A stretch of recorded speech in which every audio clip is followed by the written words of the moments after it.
د نړیوال نظم بدلون او د افغانستان پر وړاندې ننګونې. بسم الله الرحمن الرحیم. قدرمنو ګډونوالو، درنو استادانو، پالیسي جوړونکو او معززو میلمنو، السلام علیکم ورحمت الله وبرکاتو. دا زما لپاره د ویاړ ځای دی چې په دې مهم ملي کنفرانس کې چې له ټولو قومونو او له ټولو طبقو څخه په ځانګړي ډول د موږ او تاسې اکاډمیسیان، سیاسیون او هغه څوک چې هغوی په افغانستان کې دردونه لیدلي دي، یو مشترک درد د بیانولو او د افغانستان د رغولو، د نجات ورکولو لپاره سره راټول شوي یو. د خوشحالۍ ځای دا دی چې موږ او تاسې دلته د افغانستان د ړنګولو لپاره نه، بلکې د افغانستان د جوړولو په فکر راټول شوي یو، او دا ډېر زیات مثبت خبر ده.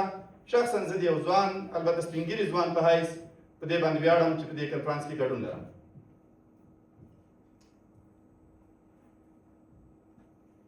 زموږ تاسې دغه موضوع چې موږ فعلا پرې بحث کوو، دا یوه ډېره بنسټیزه موضوع ده، د نړیوال نظم بدلون او د افغانستان پر وړاندې ننګونې.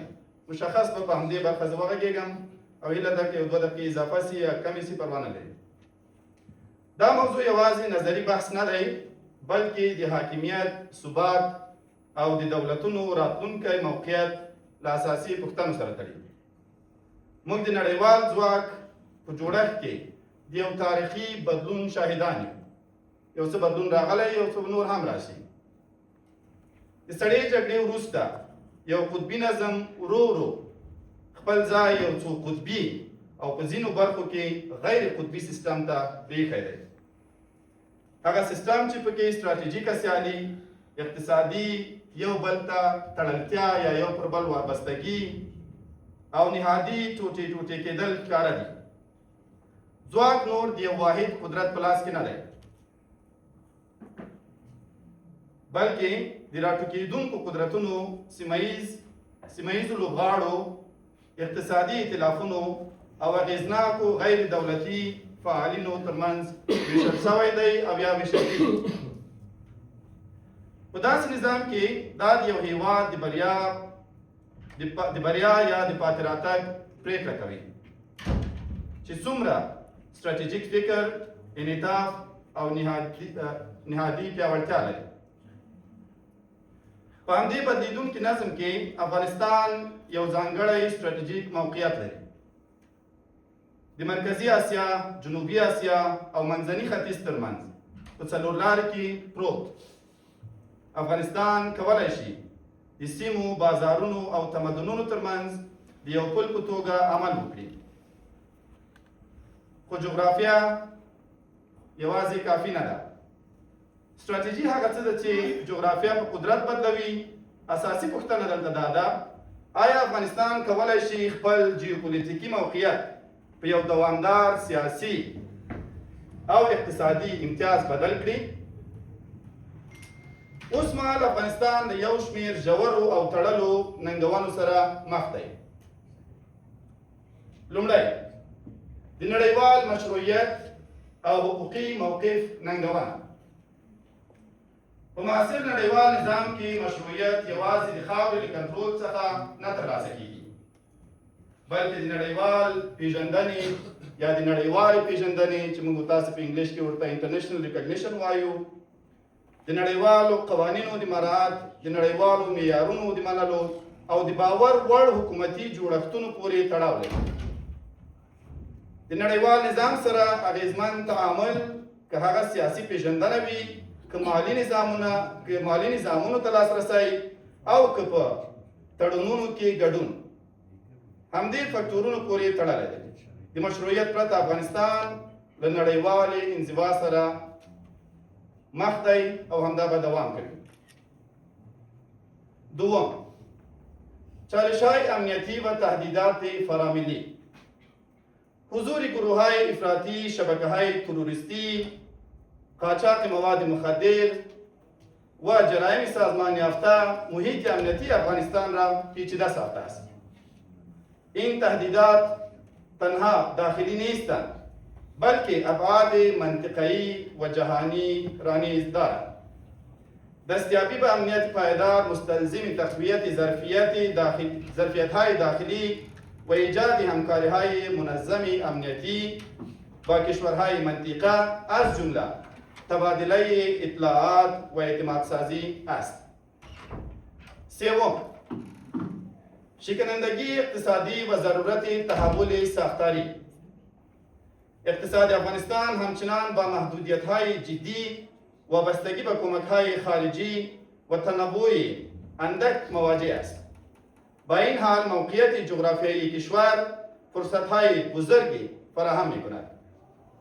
از طریق اتصال به شبکه‌های منطقه‌ای، تجارت، ترانزیت و انرژی، افغانستان می‌تواند به یک اقتصاد ترانزیتی مهم تبدیل شود. تحقق این هدف نیازمند سرمایه‌گذاری و در زیربناها اصلاحات قانونی و ایجاد یک محیط قابل اعتماد برای سرمایه‌گذاری است.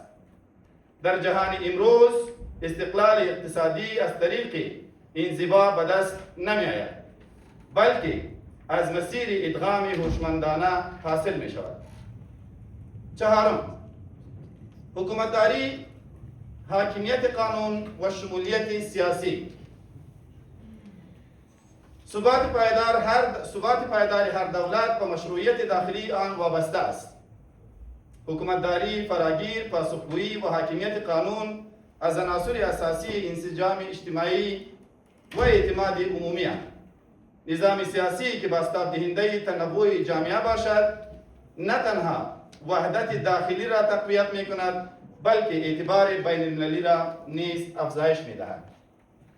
پنجم، بازتعریف دیپلماسی در یک جهان چند قطبی. نظم جدید جهانی ایجاب می کند که سیاست خارجی افغانستان بازتعریف شود. افغانستان باید یک دیپلماسی متوازن و چند جانبه را در پیش گیرد. همه بازیگران منطقه‌ای و جهانی تعامل کند. یک با اسرائیل ما شما از لحاظ عقیدوی تعامل کرده نمیتونیم و استثناء باشم. در این حال استقلال استراتژیک خود را حفظ نماید.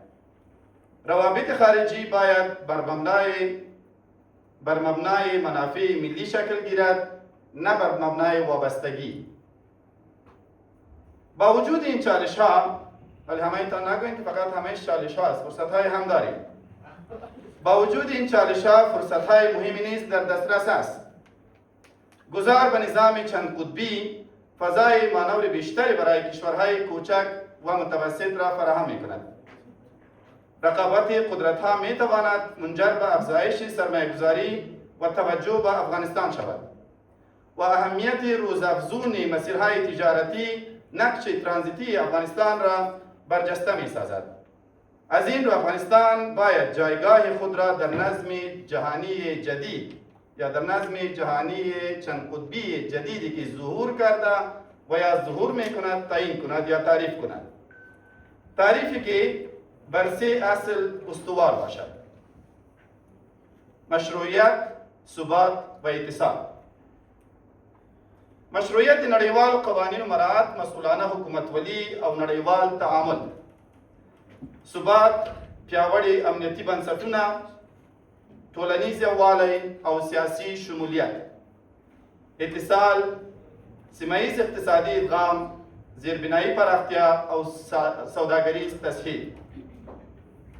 د دې لید د عملي کولو لپاره لاندې ګامونه اړین دي: د کورنیو قوانینو او بنسټونو له نړیوالو معیارونو سره سمون، له سیمه‌ییزو هیوادونو سره ګډ امنیتي چوکاټونه، اقتصادي اصلاحات چې پانګونه، تولید او تنوع پیاوړي کړي، او فعاله ډیپلوماسي چې افغانستان د یو شریک په توګه معرفي کړي.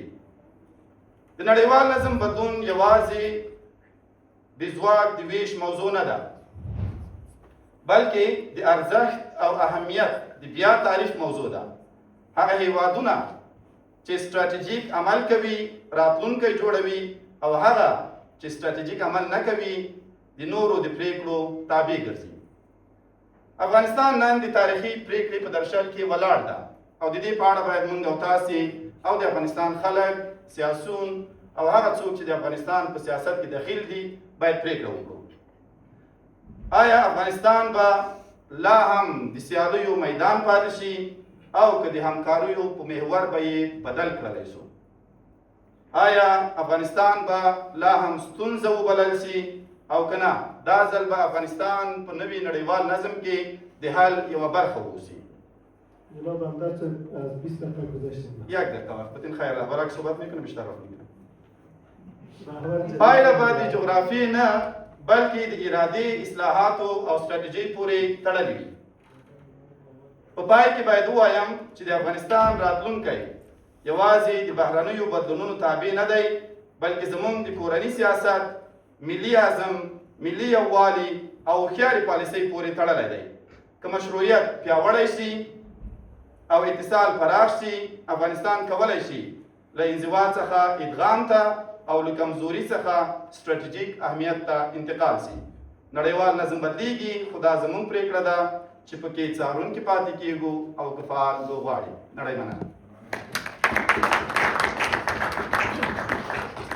تشکر همدرد صاحب.